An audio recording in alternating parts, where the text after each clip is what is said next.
एक घरेलू दृश्य। तीनों युवक प्लास लुई 15 पर अलग हुए। मुरेल बुलेवारों की ओर गया, शातोरेनो पोंदला रेवोल्यूशन पार करता हुआ, और देब्रई नदी तट के मार्ग से चला। संभव था कि मुरेल और शातोरेनो अपने अपने परिवारों की गोद में लौट रहे हों, जैसा सभाओं में, सुसज्जित भाषणों में और रियूद रिशलियू के रंगमंच पर सुलेखित नाटकों में कहा जाता है। पर देब्रई के साथ ऐसा न था। लूव्र की जाली पर पहुंचकर उसने बाईं ओर मोड़ लिया, कारूजेल को तीव्रता से पार किया, रियू सेंट रॉस से फिसलता हुआ रियू दला मिशोदेर पहुंचा और अंततः दांगलार के द्वार पर आ पहुंचा। उसी क्षण जब विल्फोर का लांडो उन्हें फोबुर्ग सेंट ऑन नोर में उतारकर बैरोनेस को घर लौटाने हेतु रुक रहा था, देब्रई, जो घर से परिचित था, सबसे पहले आंगन में गया, लगाम एक पद सेवक को थमाई, फिर गाड़ी के द्वार पर लौटकर दांगलार को बांह देकर उतारने और भीतर ले जाने लगा। फाटक बंद होते ही उसने पूछा, क्या बात है एरमीन? काउंट की कथा, या कहूं उस परिकथा? पर आप अस्वस्थ क्यों हो गईं? क्योंकि आज संध्या में अत्यंत अशांत थी, मेरे मित्र, बैरोनेस ने उत्तर दिया। नहीं, एरमीन, देब्राय बोला, आप मुझे यह विश्वास नहीं दिला सकेंगी। जब आप काउंट के यहां पहुंची, आपका मनोभाव उत्कृष्ट था। दांगलार कुछ उदास थे, पर उनके स्वभाव को आप कितना महत्व देती हैं, ये मैं जानता हूं। किसी ने आपको कष्ट दिया है, मुझे बताइए। आप जानती हैं, मैं किसी को भी आपका अपमान नहीं करने दूंगा। आप भूलते हैं लुसिया, दांगलार ने कहा। जैसा मैंने कहा और जो उनके स्वभाव के विषय में आपने देखा, वही पर्याप्त था। स्पष्ट था, वह उन तंत्रिका व्याकुलताओं में से एक से पीड़ित थी जिन्हें स्त्रियां स्वयं भी नहीं समझ पाती, अथवा जैसा देब्रई ने अनुमान किया था, कोई आंतरिक आघात था जिसे वह किसी से प्रकट नहीं करना चाहती थी। अतः जो पुरुष वाष्प को स्त्री जीवन का स्वाभाविक अंश मानते हैं, वैसा ही व्यवहार करते हुए उसने विषय को आगे न बढ़ाया और किसी उपयुक्त अवसर की प्रतीक्षा करने लगा, या तो और प्रश्न करने के लिए अथवा स्वयं उसके स्वीकारोक्ति हेतु। अपने कक्ष के द्वार पर बैरोनेस की भेंट मादेमोजेल कोर्नेली से हुई, जो उसकी परिचारिका और विश्वास पात्रा थी। मेरी पुत्री क्या कर रही है? तांगलार ने पूछा। उसने पूरी संध्या अध्ययन में बिताई, कोर्नेली ने उत्तर दिया। फिर शयन के लिए चली गई। पर यह पियानो? लुइस दौरमिली बजा रही हैं, जबकि युवती शयन में है। अच्छा, तांगलार बोली। आओ, मुझे वस्त्र बदलने में सहायता करो। वे उसके शयन कक्ष में गईं। दिब्रई एक बड़े सोफे पर ढह गया और दांगलार कोर्नेली के साथ प्रसाधन कक्ष में चली गई। मेरे प्रिय लुसियाओं, उसने भीतर से कहा, क्या अब भी शिकायत है कि यूजिनी आपसे बोलना नहीं चाहती? लुसिया उसकी गोद के कुत्ते से खेल रहा था, जो घर के मित्र को पहचान कर स्नेह से प्रतिक्रिया दे रहा था। मैं अकेला नहीं, उसने उत्तर दिया। परसों ही मोरसेर्फ कह रहे थे, अपनी मंगेतर से एक शब्द भी नहीं निकलवा पाते। सत्य है, दांगलार बोली, पर एक दिन ये सब बदलेगा। आप देखेंगे, यूजिनी स्वयं आपके कक्षों में आएगी। मेरे कक्षों में? अर्थात मंत्रालय वाले। क्यों? आपसे निवेदन करेगी, उसे ओपेरा में स्थान दिलाने के लिए। मुझे कहना होगा, संगीत के प्रति ऐसा मोह मैंने कभी नहीं देखा। उसकी स्थिति की युवती के लिए तो यह हास्यास्पद है। देब्राय मुस्कुराया। यदि वह आपकी और बैरन की अनुमति से आए, उसने कहा, तो हम उसे नियुक्त करा देंगे और उसके अनुकूल भूमिका भी गढ़ देंगे। यद्यपि उसकी प्रतिभा के अनुरूप पारिश्रमिक देना हमारे लिए कठिन होगा। तुम जा सकती हो कॉर्नेली, दांगलार ने कहा। अब आवश्यकता नहीं। कॉर्नेली चली गई और कुछ ही क्षण बाद दांगलार आकर्षक नेग्लिजे में बाहर आई और लुसियाओं के समीप बैठ गई। फिर अन्यमनस्क होकर स्पैनियल को सहलाने लगी। लुसिया कुछ देर मौन उसे देखता रहा। तो एरमीन, उसने अंततः कहा, कुछ तो तुम्हें व्यथित कर रहा है ना? नहीं, कुछ भी नहीं, बैरोनेस ने कहा, पर घुटन अनुभव करते हुए उठी, श्वास संभालने का प्रयास किया और दर्पण के सामने जाकर स्वयं को देखने लगी। आज मैं सचमुच भयानक लग रही हूँ, उसने कहा।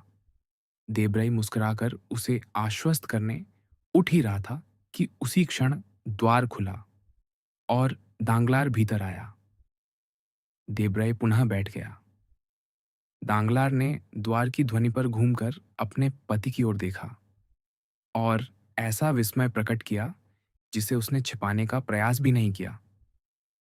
शुभ संध्या महोदया, बैंकर बोला। शुभ संध्या देबराई, निस्संदेह, बैरोनेस ने सोचा। यह अप्रत्याशित आगमन किसी अर्थ का द्योतक है, शायद दिन में कहे गए कटु शब्दों की क्षतिपूर्ति का। अतः उसने गौरवपूर्ण भाव धारण किया और अपने पति को उत्तर दिए बिना लुसियाओं की ओर मुड़ गई। मुझे कुछ पढ़कर सुनाइए देबराय, उसने कहा। प्रारंभ में इस आगमन से देबराय कुछ असहज हुआ था, पर बैरोनेस की अचलता देखकर उसने अपना धैर्य पुनः पा लिया और एक पुस्तक की ओर हाथ बढ़ाया, जिसके मध्य स्वर्ण जड़ित मोती मुक्ता कागज छुरी रखी थी। क्षमा कीजिए बैरोनेस, बैंकर बोला, पर यदि आप इतनी देर तक जागेंगी तो स्वयं को थका देंगी। 11 बज चुके हैं और देबराय को यहां से बहुत दूर जाना है। देबराय चकित था, यद्यपि दांगलार की आवाज पूर्णतः स्थिर और विनीत थी, पर उस शिष्ट शांति के पीछे उसने कुछ असामान्य करने की एक अप्रत्याशित इच्छा भांप ली, जो केवल पत्नी की इच्छाओं के आगे झुक जाने से भिन्न थी। बैरोनेस भी उतनी ही आश्चर्यचकित थी और उसने अपनी विस्मय भावना ऐसे दृष्टि से प्रकट की जो निस्संदेह उसके पति को आत्मचिंतन के लिए बाध्य कर देती। यदि वह उस समय समाचार पत्र में समापन मूल्यों को ध्यानपूर्वक न देख रहा होता। परिणाम यह हुआ कि उसका वह गर्वित दृष्टिपात लक्ष्य तक पहुंचा ही नहीं और व्यर्थ चला गया। लुसिया, बैरोनेस बोली, मुझे स्वीकार करना होगा, मुझे तनिक भी नींद नहीं है और ऐसी दर्जनों बातें हैं जिन पर मैं चर्चा करना चाहती हूँ। अतः तुम यहीं रहोगे और सारी रात मेरी बातें सुनोगे, चाहे खड़े खड़े ही सो जाओ। जैसी आपकी इच्छा, लुसिया ने निर्विकार स्वर में कहा। प्रिय देबराय, बैंकर बोला, आपको आज रात बैरोनेस की निरर्थक बातों को सुनते हुए स्वयं को थकाना नहीं चाहिए, क्योंकि आप उन्हें कल भी सुन सकते हैं। यह संध्या मेरी है और यदि आप अनुमति दें तो मैं इसे अपने लिए सुरक्षित रखना चाहूंगा, क्योंकि मुझे अपनी पत्नी से कुछ गंभीर विषयों पर चर्चा करनी है। इस बार आघात इतना प्रत्यक्ष और सटीक था कि लुसियाओं और बैरोनेस स्तब्ध रह गए। उन्होंने एक दूसरे की ओर देखा, मानो इस आक्रमण के विरुद्ध सहायता खोज रहे हों। पर गृहस्वामी की अजेय सत्ता विजयी हुई और पति विजेता रह गया। कृपया यह न समझें कि मैं आपको विदा कर रहा हूं, प्रिय देब्रे, दांगलार आगे बोला। कदापि नहीं, पर एक अप्रत्याशित परिस्थिति ने मुझे आज ही संध्या बैरोनेस से वार्ता करने की इच्छा दी है। यह इतनी दुर्लभ घटना है कि कोई भी इसे मेरे विरुद्ध नहीं ठहरा सकता। देब्रे कुछ शब्द बुदबुदाया, झुका और कक्ष से निकल गया, कोनों से टकराता हुआ, मानो अथाली का नाथान। विचित्र है, उसने द्वार बंद होने पर कहा, कि ये पति जिन्हें हम इतना हास्यास्पद समझते हैं, फिर भी अवसर पाकर हम पर बढ़त ले ही लेते हैं। जब लुसियाओं चला गया, दांगलार सोफे पर उसके स्थान पर बैठ गया, पुस्तक बंद की और अत्यंत आडंबरपूर्ण मुद्रा बनाकर कुत्ते को सहलाने लगा। पर पशु को उससे वैसी सहानुभूति न थी जैसी देबराय से। उसने काटने का प्रयत्न किया। तब उसने उसकी गर्दन की खाल पकड़कर उसे कक्ष के उस पार एक लंबी आसंदी पर फेंक दिया। स्पैनियल हवा में जाते हुए चिल्लाया, पर गंतव्य पर पहुंचते ही कुशन में मुंह छिपाकर इस अपरिचित व्यवहार से स्तब्ध निःशब्द पड़ा रहा। जानते हैं, आप आज अपने को भी पीछे छोड़ रहे हैं, बैरोनेस ने भौं उठाए बिना कहा। सामान्यतः आप केवल अशिष्ट होते हैं, पर आज आप पशुवत आचरण कर रहे हैं, क्योंकि आज मेरा मन सामान्य से अधिक खराब है, दांगलार बोला। एरमीन ने बैंकर को पूर्ण तिरस्कार से देखा। सामान्यतः गर्वीला दांगलार ऐसे दृष्टिपात से क्रुद्ध हो उठता, पर इस अवसर पर उसने मानो ध्यान ही न दिया। आपके मनोभावों से मुझे क्या? बैरोनेस झुंझलाकर बोली। क्या उनका मुझसे कोई संबंध है? उन्हें अपने घर के हिस्से में बंद रखिए या अपने कार्यालयों तक सीमित कीजिए। जब आपने लिपिक रखे हैं, तो अपनी कटुता उन्हीं पर उतारिए। नहीं, दांगलार ने उत्तर दिया। आपकी सलाह भ्रामक है और मैं उसका पालन नहीं करूंगा। मेरे कार्यालय मेरी स्वर्ण मुर्गी है, जैसा कि देशमुतिये उन्हें कहते हैं, और मैं उस पक्षी को विचलित नहीं करना चाहता। मेरे लिपिक ईमानदार लोग हैं, मेरे लिए संपत्ति अर्जित करते हैं और अपने अर्जन की तुलना में कम वेतन पाते हैं। अतः मैं उन पर क्रोध नहीं करूंगा। जो लोग मुझे क्रुद्ध करते हैं, वे हैं जो मेरे भोज खाते हैं, मेरे घोड़ों को थकाते हैं और मेरी संपत्ति लूटते हैं। और वे कौन हैं जो आपकी संपत्ति लूटते हैं? कृपया स्पष्ट कीजिए। चिंता न करें, मैं पहेली में बोल रहा हूं, पर अधिक देर नहीं रखूंगा। वे लोग हैं जो एक ही घंटे में मुझसे 5 लाख फ्रैंक छीन लेते हैं। मैं आपका आशय नहीं समझती, बैरोनेस ने स्वर में उठते कंपन और गालों पर उभरती लाली छिपाते हुए कहा। इसके विपरीत आप भली भांति समझती हैं, दांगलार बोला। पर यदि आप अनभिज्ञता का अभिनय ही करना चाहें, तो मुझे कहना होगा, मैं अभी अभी स्पेनी आर्न में 7 लाख फ्रैंक हार गया हूं। अरे वाह, बैरोनेस ने व्यंग्य से कहा। क्या आप अपनी हानि का दोष मुझ पर डालना चाहते हैं? क्या मुझे नहीं डालना चाहिए? क्या 7 लाख फ्रैंक की हानि मेरी वजह से हुई? कम से कम मेरी वजह से तो नहीं। अंतिम बार कहती हूं, बैरोनेस तीक्ष्ण स्वर में बोली। धन की बातें मुझसे कभी ना कीजिए। यह भाषा मुझे ना माता पिता ने सिखाई, न मेरे प्रथम पति के घर में बोली गई। इसमें मुझे संदेह नहीं, तांगलार बोला। उनमें से किसी के पास एक पाई भी न थी।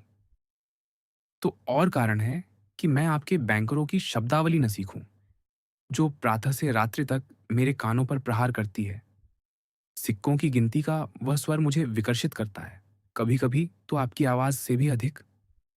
विचित्र है, दांगलार बोला, और मैं तो सदा समझता था आप मेरे व्यवसाय में गहरी रुचि लेती हैं।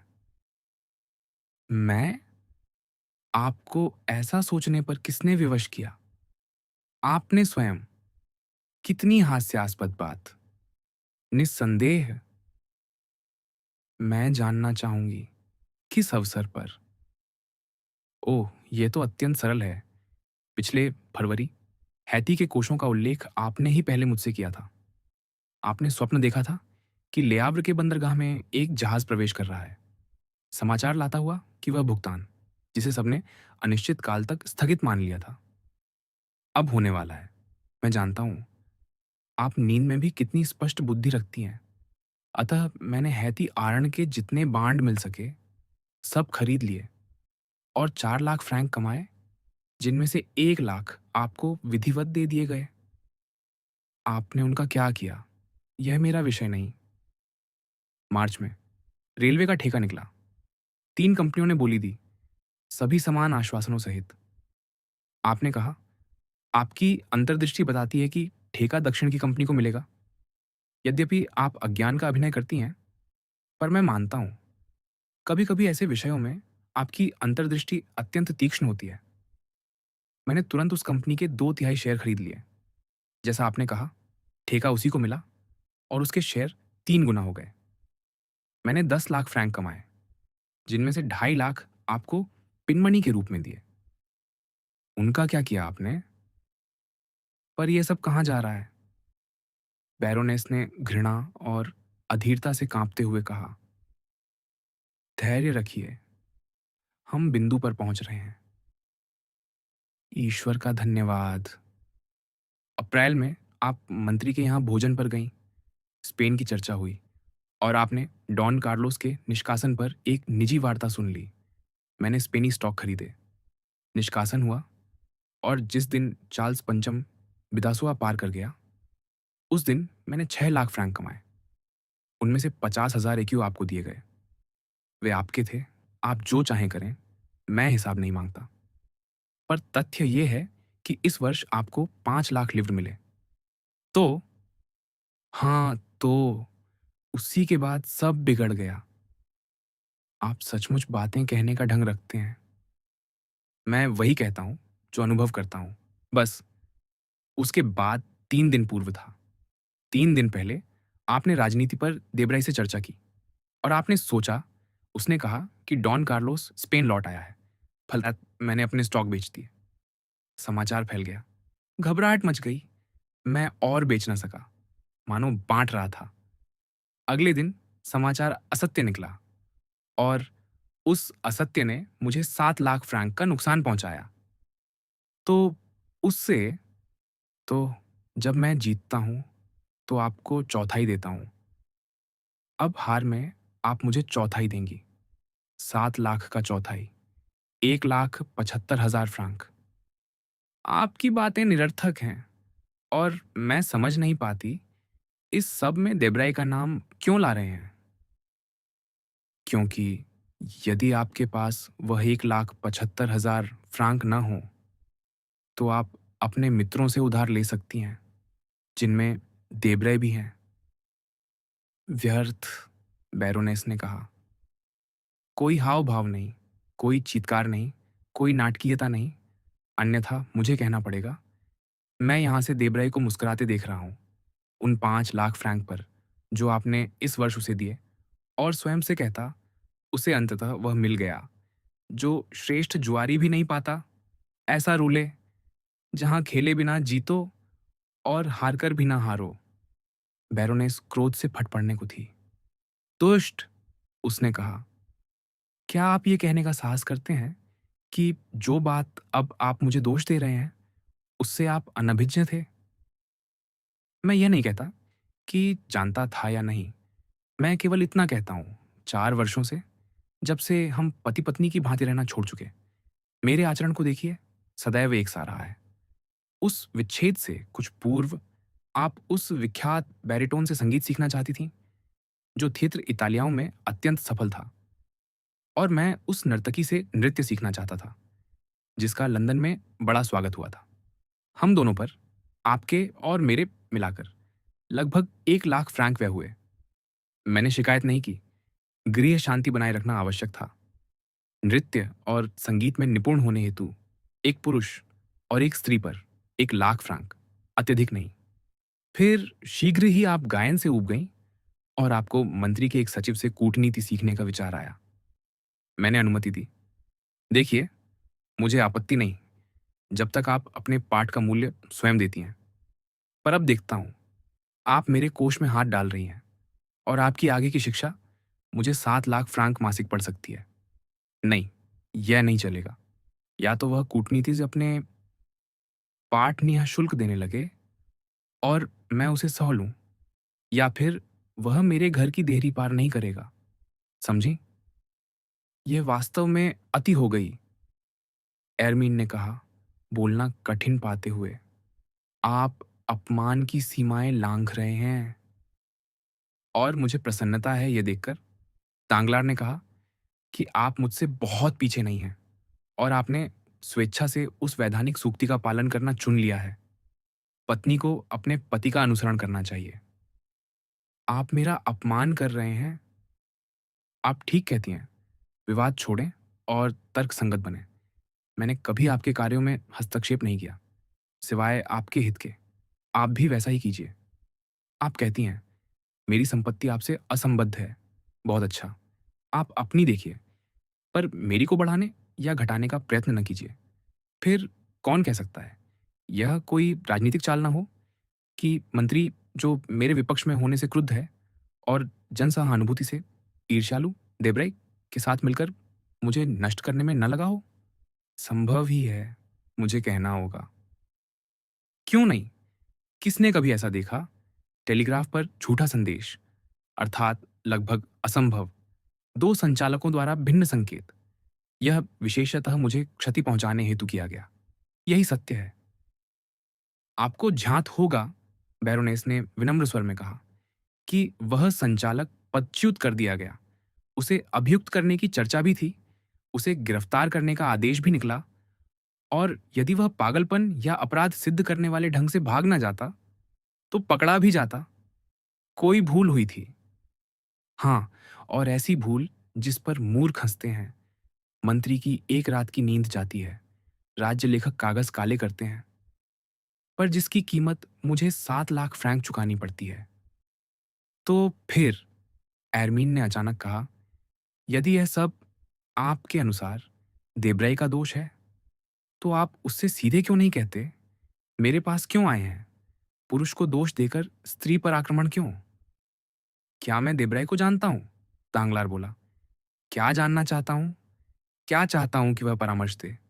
क्या लेना चाहता हूं? क्या जुआ खेलता हूं? नहीं, ये सब आप करती हैं, मैं नहीं।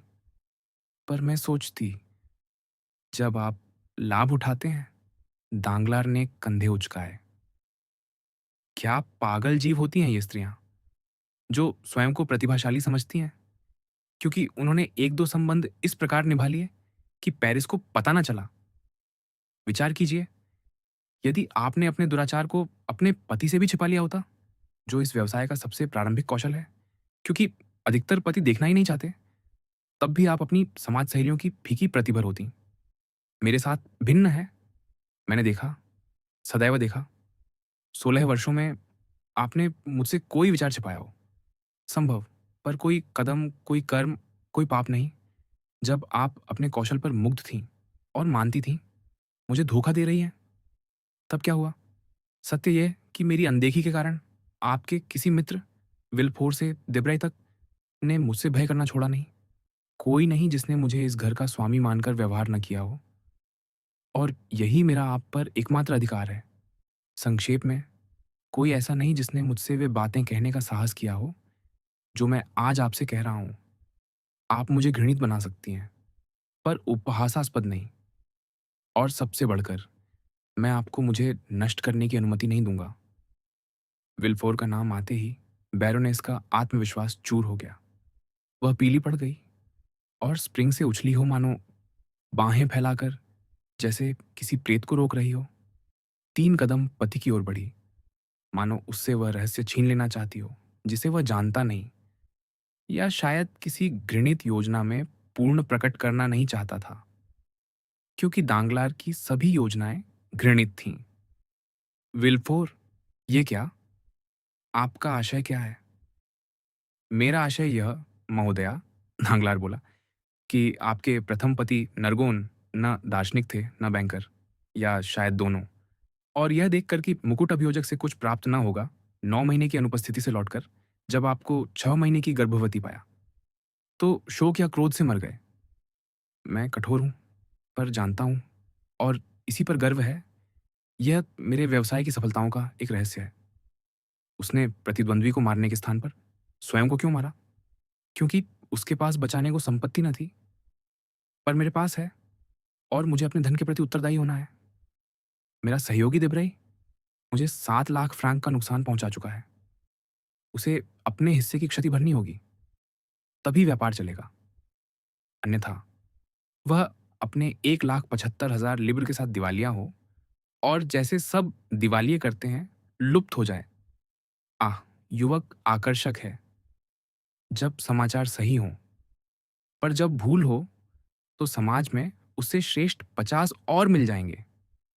बैरोनेस चूर्ण हो चुकी थी, पर अंतिम प्रयास किया। वह कुर्सी पर गिर पड़ी।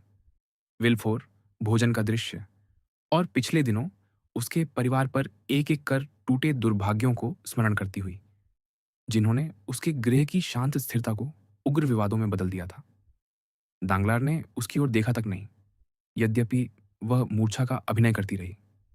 उसने बिना एक शब्द कहे शयन कक्ष का द्वार खोला और अपने कक्षों में लौट गया, ताकि अर्धचेतना से उठती बैरोनेस यह तक समझ सके कि उसने कोई दुस्वप्न देखा था।